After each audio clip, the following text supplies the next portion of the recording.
بغدادي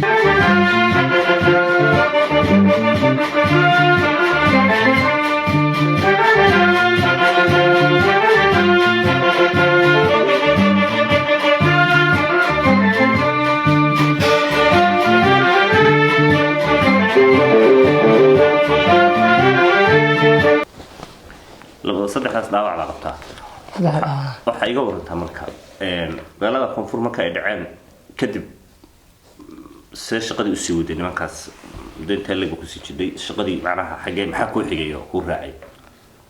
shaqadii anoo markaan dhaawacmay kadib magaalada imaaday cabaar in garba waxa imaaday calaadan joogay in muddo ah kadib sanad amal baan joogay oo iska oo nin dhaawac iska ah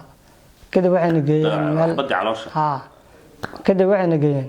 meel oo lagu baanayo daawac asaas ma tusi karaa wax weyn baa daawac ma wax weyn halkaan saar si fiican qalin waa caloosha laga saade caadi istaag hal mar inta fir kan way ya gacanta ka fir caloosha qalin marka caloosha qalinkan wuxuu muxuu yahay qalinka waa caloosha qalinade xabadii caloosha qalinkeedii kadib marka adiga meeshii wayna baaniyeen marka baaniyeen kadib qalin kale oo taabacad loo oo kuwan booliska la shaqeeya kuwaas aan ka tirsanaa la gala oo magaalada gudaheeda haye kuwan muddo la shaqeynay ugu dambeyn ayaga hadda ka soo tagay qoraa ka soo tagtay 2021 bisha 7 xagee soo aaday waxaan soo aaday magaalada Garbaare ee gobolka Gado kadib waxaan soo aaday xamar oo dhaqan celin hal sano ah yaa ku dhaqan celinay hay'ad meel ciidan xara meel ku taaleed oo dhaqan celinta ah Garbaare marka ciidanka isku soo dhiibtay ciidanka soo dhiibay ninka booliska dowladda federaalka Soomaaliya oo Garbaare bay joogeen qaybta booliska baa isku soo dhiibtay sanadkee 2021 bisha 7 yaa kala shaqeeyay inaan nimanka isku soo dhiibtay waxay kala shaqeeyay aabay oo markaas muddo inta xaq joogay soo wici jiray oo ka soo baxay dhijin nimankaas haye anagana markaan go'aansaday aan u soo sheegay inuu soo baxaya kadibna dadka booliska la hadlay ninkaas soo socday faraha laga qaado waa gabtay Garbaare lagu keenay Garbaare waa la keenay haye Garbaare 20 bari meelahan ku xirnaa booliska saliga booliska joogay haye kadibna taliyaha saliga yiri xara waxa jirto ku taala saliinta oo ku taala xamar xaraas ma ay soo wiiro oo nin xaram noqonaysa bari kama hadii la qabsado waxa way bari ka nimankaas oo mas'adeynaysa si magaalada galaysa أنا مقالي مقالي على بريكة ما إلا قبصة مرة معي هيا بس ديار بي مقصود ديران ديار دارع هيا حرد السودان كو آدي أو حمر هيا هل سنة قصود أميسي هيا كده ورقة دي إن مقاس بريكة آي أو مواد صامل آي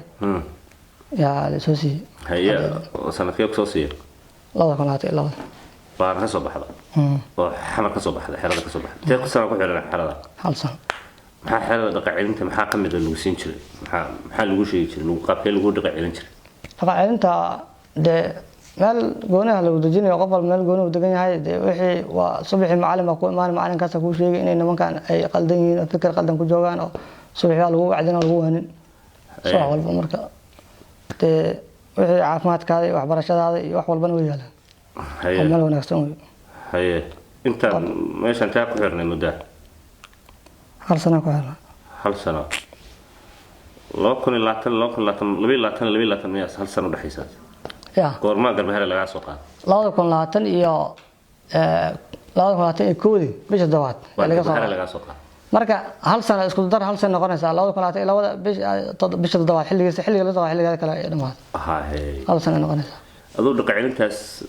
kadib maxaa xigay dib ugu laabtay kadib waxaan ku laabtay Garbaare meeshi gobolka Gado ko ka timi ko aan ka imaan haye meesha in muddo joogay haye in muddo aan joogay bajaad baan ka tagay bajaadna xogaa ku yar shaqaystay dana waxay oo isurtoo wada meesha magaalo yar bay noqotay nimankeena 10 kilomitir meel ay u jiraan aniga banaanka ma shaqaysan karo meesha xogaa waxay u noqotay cariiri in meel u bixi karo miyada ciidanka amal baan noqdo waxaan go'aansaday marka inaan meel amni oo aan ku shaqaysan karo taa shaqo noqotay hadii meel aan ku badbaadi karo inaan kadibna waxaan soo aaday Puntland sanadkee Puntland soo aaday labada kun labaatan iyo afar bisha labaad. laba kun labaatan iyo afar bisha labaad. bishii labaad xagee ka soo gashay Puntland? Puntland waxaan ka soo galay Garbaari aan diyaar ka soo raacay. diyaaradda xamar ka soo raacay Garbaari waxaan ku imaaday Balaxaw. xamar baan ku imaaday xamar si aan ka soo raacay Garbaari baan ku imaaday. waa gartay yaa garow kaaga soo horeeyay? garow qaraabada iga soo horeysay maamad arkay ka dhintay. maamad arkay ku dhintay iyo maamada arkay ka dhintay. ha yaa deganada iga soo horeysay. haye reer Puntland. reer Puntland baa garow kaaga soo horeysay oo iyadu hawshaada la socotay miya? inaad nimankaas ka soo way ogaadaan. haye kadib meeshaan ka shaqaysatay meeshaan meel amni way dad imaanayso waxa ay ku diiso malaha. haye sidaan ku imaaday. waa gartay sidee lagu soo qabtay? hadda anoo shaqaysanayo oo hadda shaqadeeda ku jira la soo qabto ciidanka soo qabtay. waay ma la wadaagtay ciidanka Puntland xogtaan ah adiga ee dadaaba adeerkaa ka dhintay maamada adeerkaa ka dhintay in nimankaa ka tirsanaydeen oo warqadaas haysay warqadii ma wadataa hadda? warqadii ma wadataa. maxaad haddii aad nimankaas ka soo baxday oo aad iska soo dhiibtay oo aad Garbahaare ka timi oo muddada intaa leegaad dhaqacilinta ku jirdhay Puntland markii aad timi inaad iska soo gashid maxaa kugu kalifay oo aadan booliska iyo u soo marin oo nidaamka dawladda inta soo madhido tiraado nimankaas aanu ka tirsanaa oo ku soo dhaawacmay hadirtaana waa ka soo baxay ee halayla ogaan ma waxaad door biday inaad airport ka soo degtid maxaa ka shaqeynaysaa garow markaa timi? ما يقروا هذا مكان ما أنا تو الله أول ما أنا كنت قايست أمننا كوالا دي أنا مكان جوجي قروا مكان جوجي حمرنا أو دقا أنت كجرينا هذا ورقة مرة حكوس يعني الصومالي ما شاء أمريكا قبل دور ورقة هيست هل قلت بن سميالك قال واحد ورقة أنا سوي له صاغا يعني المدة تقف والبنا مسود دي كرنا ما شاء قف سؤال أنا ويرايو قف مسود دي ما هو صاغا مركا de cabiska liyaafay warqada inaan meel xaway meel walba Amerika radaan warqada haysto ahaan baan u soo aaday kalsooni aan qabo aan ku qabo dawladda ma oga xumaan iyo magaciisa kale hadda wax ay qarsoon ma jirin oka hadda mid baa jirta waa run oo dhulku waa Soomaaliya laakiin Puntland meel dawlad la yiraahdo ka talisa sax wadankan iyadana amnigeeda ka toroorta xamar markaan toroosho amniga Puntland صح adiga soo ma ahayn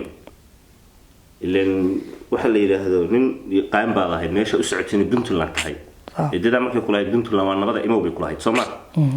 inaad waxa la yiraahdo tiraahdeed hadda aniga aan la qabsado ma rabe eed soo ma haboona inaad waxa weey iga ribood geysid ilaa ma qarsan mi hadda waxa qarsanay inaad tiraahdo anigu nimankaas ka mid ahaa way kaas waxa la xiriirdan xaruntii dhaqaacilintayda familkayga dad doontaan la xiriir ana imi documentigayga waa kan aan wax weyn marka kaga tirsanaa aan kaga soo baxay oo cadaynta iyo mudada inta laga dhaqaacilina ku jiray sidaas hadda ku soo imi wadankan hal ay ogaad markaas laamaha amniga waa kala badbaadi lahayd Soomaa taas ma kuula muuqata khalad ma taas waa qalad gal waajira qaladkaas waa uga dhaca wayde qof bini'aadam wax loo bikara ka soo tag maxaa qabanaysa garow garow in muddo ah shaqalaan ah hoga shaqay waxa soo imaaday dad sagaal bilood meelahaas iyo waan joogay kadib shirkadda cabab lahayn shaqo ka yaraada haye taasana la shaqeynayo gaari biyaha dejiyo oo kuwan biyaha dejiyo qortamada magaalada biyaha ku shuba haye kuwaasana la shaqeynayo kadibna ciidanka soo qabtay ciidanka saas ku soo qabtay saas ay u qabtay si fiican hadda maxaa codsanaysaa hadda waxaa codsanayaa awal baad muwaadin baa waxa la wixii dawladda oo la talisay dawladda Puntland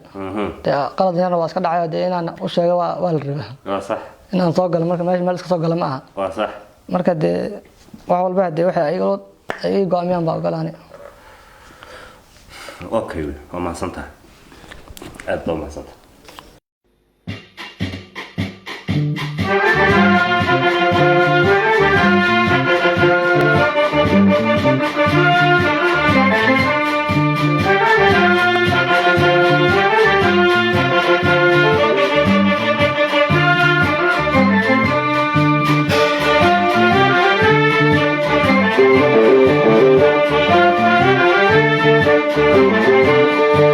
dadweynaheena baraaruge